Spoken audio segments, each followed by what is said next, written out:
Hello, I'm Lucy. I live here in this yurt with my family in a forest in New Zealand. I've had such a busy week this week. The sun has been out in all its glory.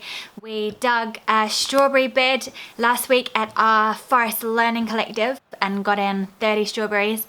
And I've started digging my own bed up in our garden here. I'm not quite finished. We went to a tree sale. We bought and got in so many more trees in our little orchard. An apple, a pear, a peach, a nectarine, 6 blueberries, and a fig. There's a buzz of excitement in the air about all of that. We are totally off-grid, and also our children don't go to school. We're life learners or unschoolers. We believe that you can learn through every part of life and that indeed the best education comes from the school of life. We believe that the best education is led by curiosity, is holistic, so subjects are all interwoven as they are in real life, and where knowledge comes through experience and having a really hands-on engagement with a topic. Whenever I post about our unschooling lives, I get a million questions and many of them are the same. So today I wanted to shed a little bit of light on some of those particular questions that people really can't get their heads around. The question that gets asked the most is one about socialization. How will your children get the set of social skills they need to exist in this world? Aren't all homeschoolers weird and kind of socially incompetent? I do find it a little bit interesting that the optimum form of socialization seems to be based on putting 20 to 30 children who are exactly the same age doing exactly the same thing in one room. I don't see how that's the ideal. To me, the ideal socialization comes from meaningful connection with people of all age and of all walks of life. For me, I see the best socialization being one that happens at the child's own pace, where they're not hurried from one thing to another, where they can really meaningfully engage with what it means to resolve conflict with their friends or their parents or other adults. The parents of unschooled children do work really hard to make sure that we don't just stick around in our own little bubbles. We're very, very organised as a group of people. You've never seen so many Facebook groups as you have with those for unschoolers. One of my children has high social needs, and we have to make sure that almost every day she's got a bunch of people other than her sister to play with. And she does that for hours. So we work really hard to make sure that our kids get a lot of chance to connect with people in a heart-to-heart way, rather than getting a socialisation where you have to be the loudest or the strongest to get your voice heard.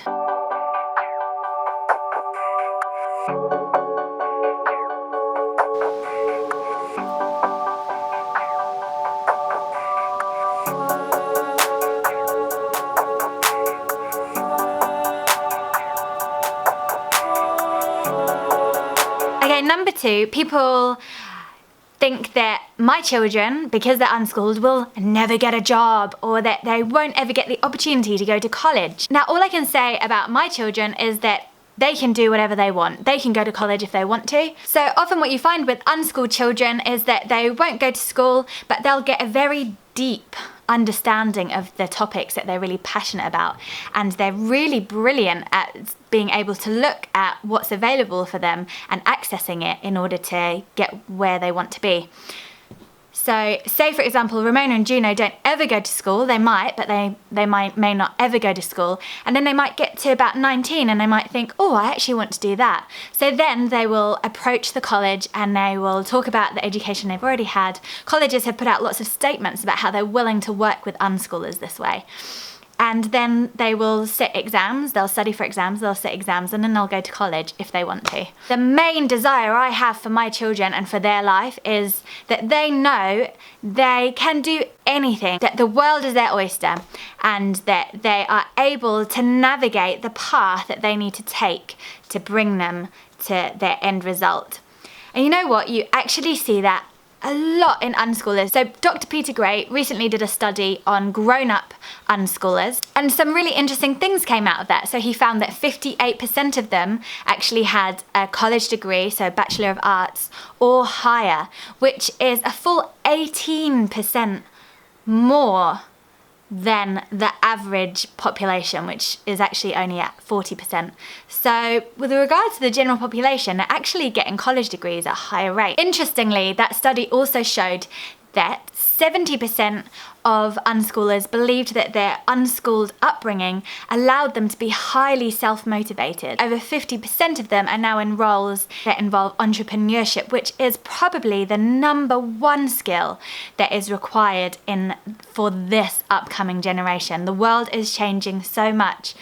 What we really can gift our children with is this self-starting entrepreneurship ability. And of that study as well, 78% of unschooled grown-ups said they would absolutely unschool their own child, which I think is actually a huge factor, that they so believed in their upbringing that they would pass that on to their own children. And only 4% said they absolutely wouldn't. And then there was this kind of sort of ambivalent group in between.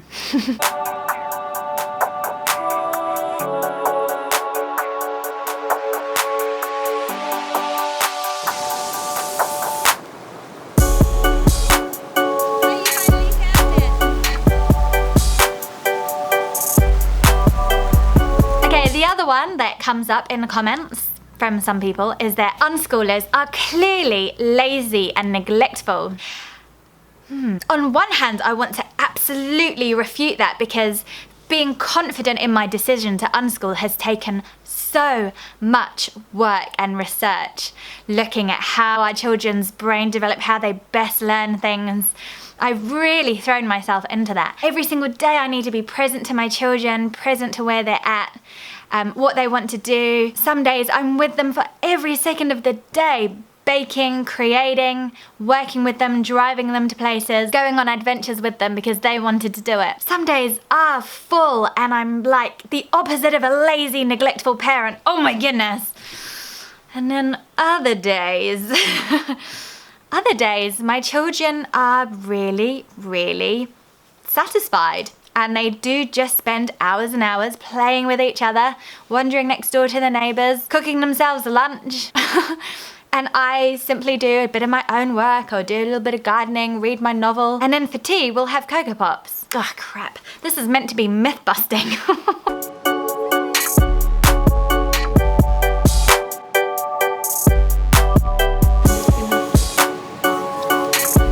These are gorse flowers, and they make you happy.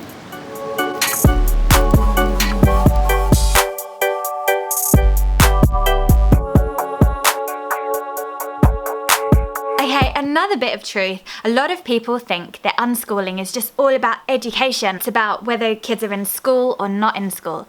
And this is why I try and favour the term life learning rather than unschooling, because it's absolutely not about school in any way. It's about the whole of life. And life learning isn't just for my children, but it's for me and Tim as well. So in the last few years, I've taught myself quite a few skills. I've learnt how to play the ukulele, I've learnt how to DJ, I'm teaching myself how to use watercolours, I'm teaching myself how to write, how to garden. We're all working with this idea that humans love to learn, we're curious and we're creative, and that every day is an adventure if you're open to this idea of learning new stuff and not hung up about failing. I had a beautiful conversation with Ramona the other day in response to a film that we watched. I was telling her just to make sure that she absolutely knew that even if she failed at something or felt she wasn't good enough at something, I would absolutely love her exactly the same amount as if she had succeeded.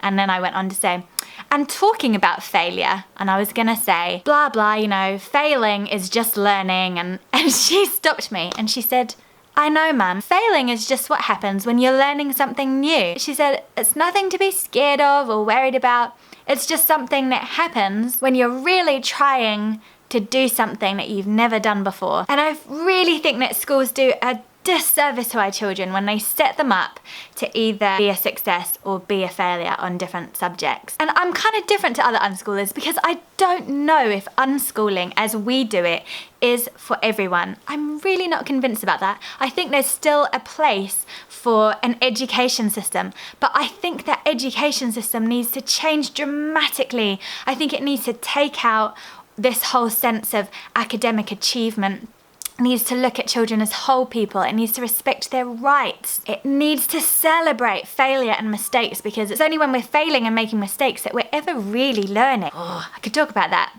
all day.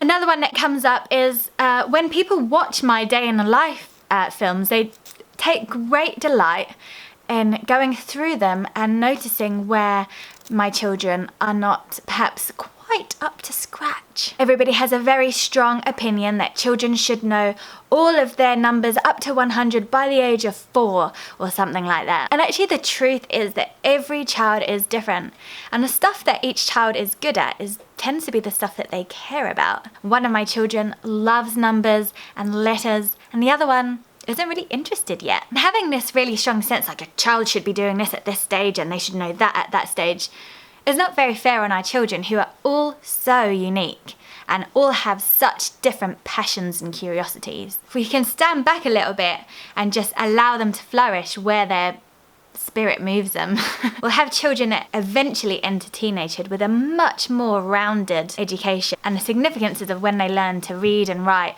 all just fade away. A study that came out of the University of Cambridge, I've mentioned this before, found that children who learnt to read before 7 and children who learnt to read after 7, at the age of 11 were reading at exactly the same level, but that the later readers had much more comprehension and much less angst and negative attitudes towards reading. So, like, a child might learn their numbers and letters early, but the flip side of it is if you force them to do that, might not be that healthy for them at the end of it all. So those are the top 5 myths that I get whacked by in YouTube comments. If you've got any other big questions, do ask them and I'll endeavour to answer them, or I might do a massive big Q&A as well.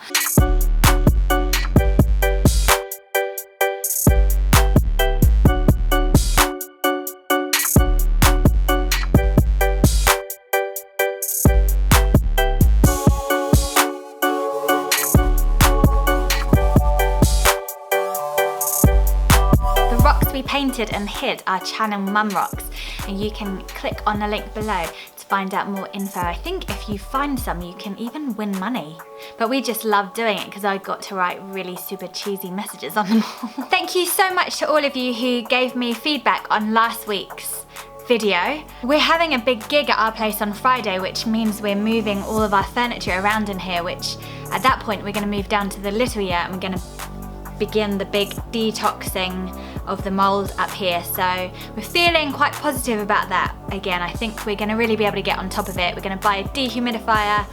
Ramona's better. So yeah, life is good again. But thank you for your concern and all your advice. Remember to jump on over to Patreon. Heaps of cool live streams coming up this month. Thank you so much for watching. Wherever you are in the world, stay radical. Mwah.